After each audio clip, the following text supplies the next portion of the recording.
اقرأ أخيا ورتل القرآن اصدح بصوتك اسمع الأكوان. আসসালামু আলাইকুম ওয়া রাহমাতুল্লাহি ওয়া বারাকাতুহু আলহামদুলিল্লাহি রাব্বিল আলামিন ওয়াস সালাতু ওয়াস সালামু আলা রাসূলিহিল কারীম আম্মা বা'দ। এই ভিডিওতে আমরা মূলত ৪ আলিফ মাদ এবং ৩ আলিফ মাদ এই দুই মাদের প্রকারভেদ নিয়ে আলোচনা করব। তো আমরা ৩ আলিফ মাদ এখানে দেখতে পাচ্ছি ৩ প্রকার। তো আমরা প্রকারভেদগুলোতে যাচ্ছি। তো প্রথম যেই প্রকারভেদটা আমরা এখানে দেখতে পাচ্ছি সেটা হচ্ছে গিয়ে মাদ্দে মুনফাসিল। তো মাদ্দে মুনফাসিল আহ হচ্ছে এমন এক ধরনের মদ যেই মাদ যেটা সংজ্ঞায়ন আমরা যেভাবে করি, মাদ্দের হরফের পরে অন্য আরেকটা শব্দের শুরুতে যদি আলিফে হামজা পাওয়া যায় তবে সেখানে যেই মাদটা হবে সেটা হচ্ছে মাদ্দে মুনফাসিল। আর এখানে একটা বিষয় লক্ষণীয়, সেটা হচ্ছে গিয়ে মাদ্দের হরফের ডানের হরকতের যে উচ্চারণ রয়েছে সেটাকে ৩ আলিফ দীর্ঘ টান দিয়ে পড়তে হবে।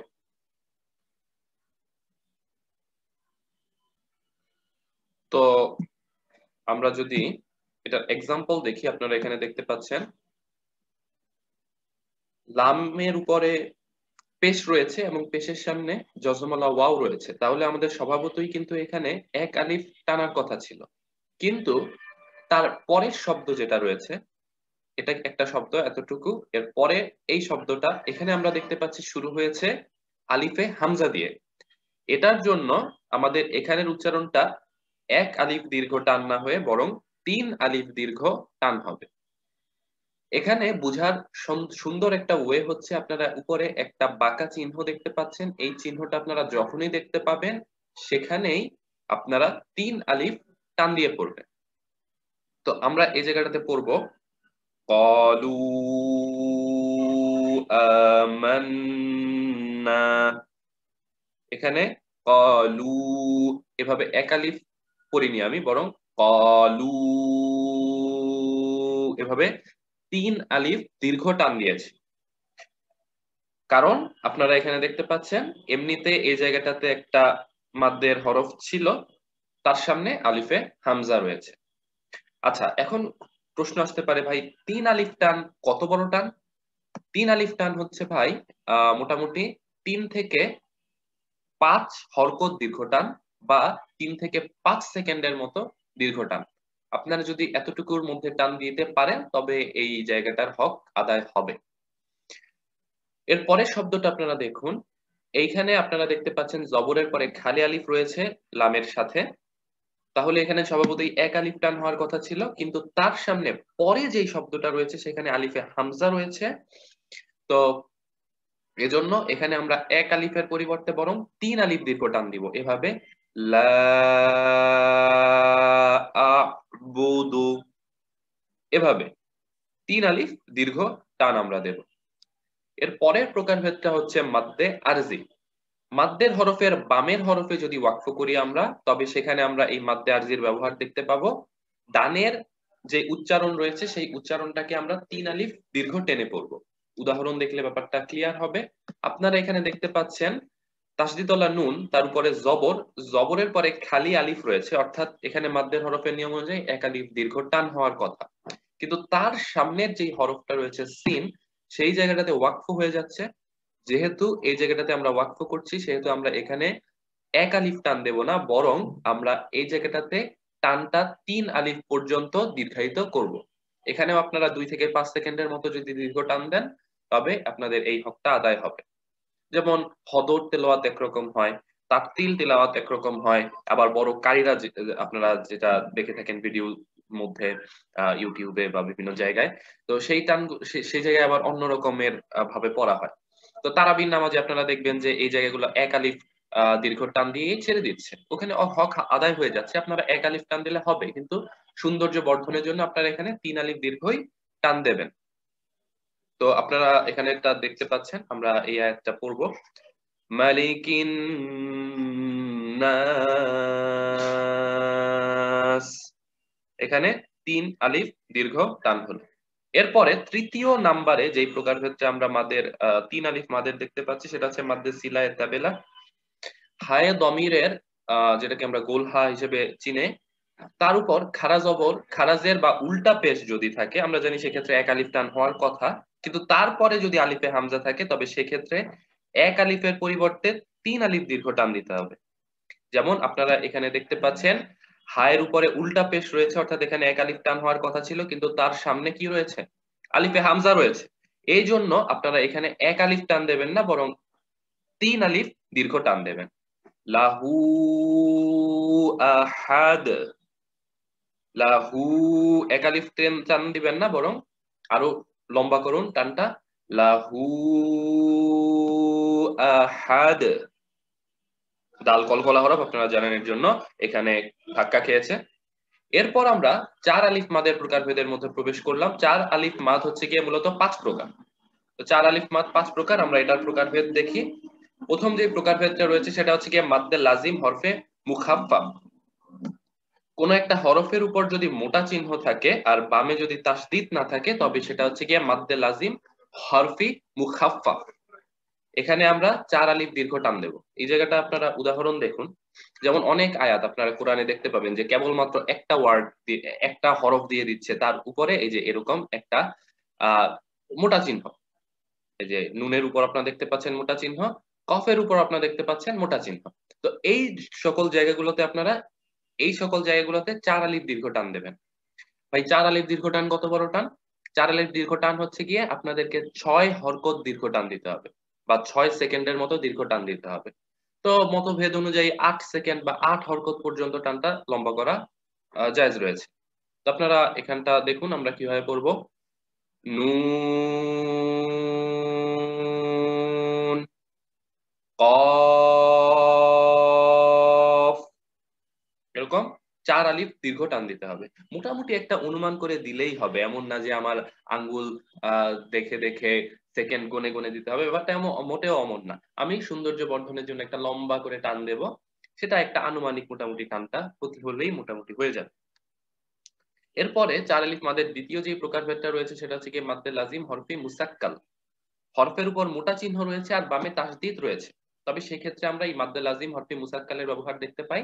আর এখানে হচ্ছে কি 4 আলিফ দীর্ঘ টান দিতে হবে।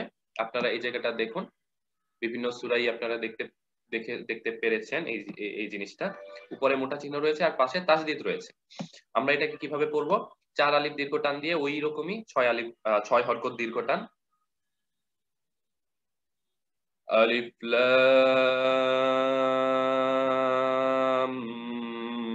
মিম।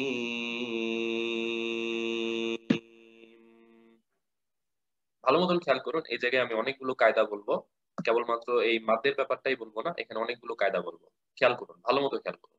লাম, লামের উপর মোটা চিহ্ন, সুতরাং আপনারা এখানে 4 আলিফ দীর্ঘ টান দিবেন 6 হরকত পর্যন্ত। এর জন্য আপনি লাম এটা বলে যখন টানটা দিচ্ছেন, কিন্তু লাম হরফটা আমরা যখন উচ্চারণ করছি, লাম উচ্চারণের সময় কিন্তু লামের সাথে একটা মিম এমনিতেই আছে, আপনারা এই মিমটা কনসিডার করবেন না।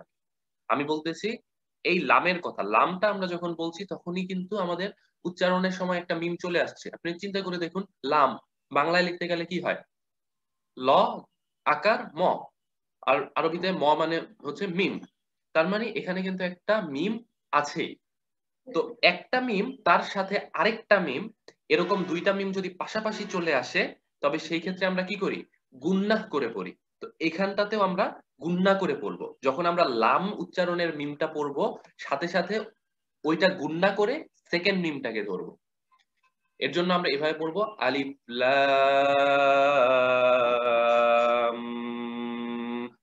এভাবে গুন্নাটা করবো।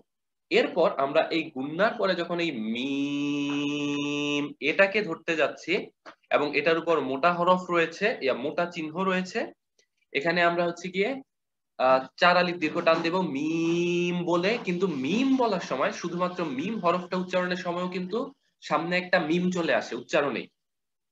তো উচ্চারণের মিম আছে, তার উপরে আবার তাসদিদের মিম আছে, তাহলে দুইটা মিম এখানেও আবার পাশাপাশি চলে এসেছে, অর্থাৎ এই জায়গাটাতে আমরা তো আবার ওয়াকফও করে দিচ্ছি। এজন্য এখানে আমরা আরেকবার আমরা এটাকে গুন্না করে পড়বো। তাহলে লাস্টের মিমটার উচ্চারণটা এভাবে হবে মিম, দেড় হরকত পরিমাণ এই গুন্নাটা হবে, শেষের গুন্নাটা। তো এরপরে আচ্ছা এটা আরেকবার বলি, তাহলে এটা শুনতে কিরকম হবে? আলিফ লাম মিম।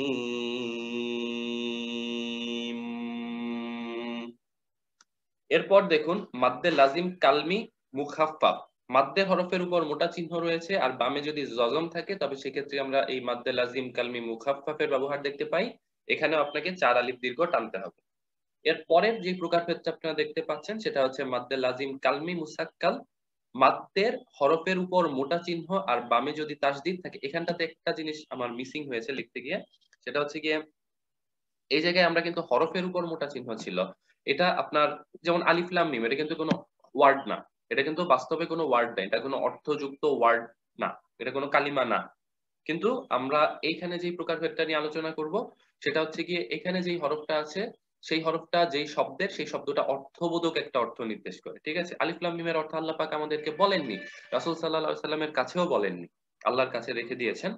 তো আমরা ওগুলোর উপর বিশ্বাস স্থাপন করি এবং ওগুলো সম্পর্কে প্রশ্ন করি না, এটাই আমাদের আহলে সুন্নাহ ওয়াল জামাতের আকীদা।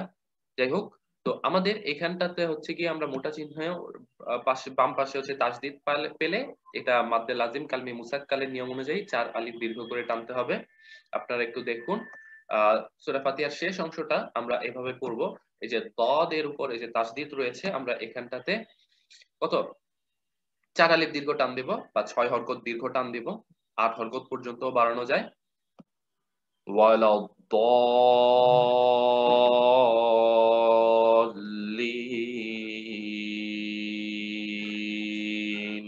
এই যে লাস্টে কিন্তু আবার আপনার 3 আলিফ দীর্ঘ টান, এটা কিন্তু পূর্বে আলোচনা হয়ে গেছে। যেমন জেরের পরে জজম আলাইয়া মাদ্দের হরফ এসেছে, অর্থাৎ 1 আলিফ টান হওয়ার কথা ছিল, কিন্তু তার সামনের হরফে আমরা ওয়াকফ করে দিচ্ছি, এর জন্য 3 আলিফ দীর্ঘ টান। আশা করি বুঝতে পেরেছেন। এরপরে আমরা সর্বশেষ প্রকার ভেদে চলে এসেছি, সেটা হচ্ছে গিয়ে মাদ্দে মুত্তাসিল। মাদ্দের হরফের পর আপনারা যদি এই হামজাটাকে দেখতে পান, এই ছোট হামজাটাকে দেখতে পান, আর এটা অবশ্যই অবশ্যই আপনারা দেখতে পাবেন একই শব্দের ভেতরে। এইটার এটার ভিতরে মুনফাসিল আর মুত্তাসিলের পার্থক্যটা আমি আপনাদেরকে বোঝানোর চেষ্টা করি। আমরা যখন মুনফাসিলের কথা বলছিলাম তখন দেখুন আমাদের এই যে এই হামজাটা যে এসেছিল এটা কিন্তু আলাদা শব্দে এসেছিল, কিন্তু এখন যে হামজাটা আসবে সেটা অবশ্যই সেম শব্দে আসবে।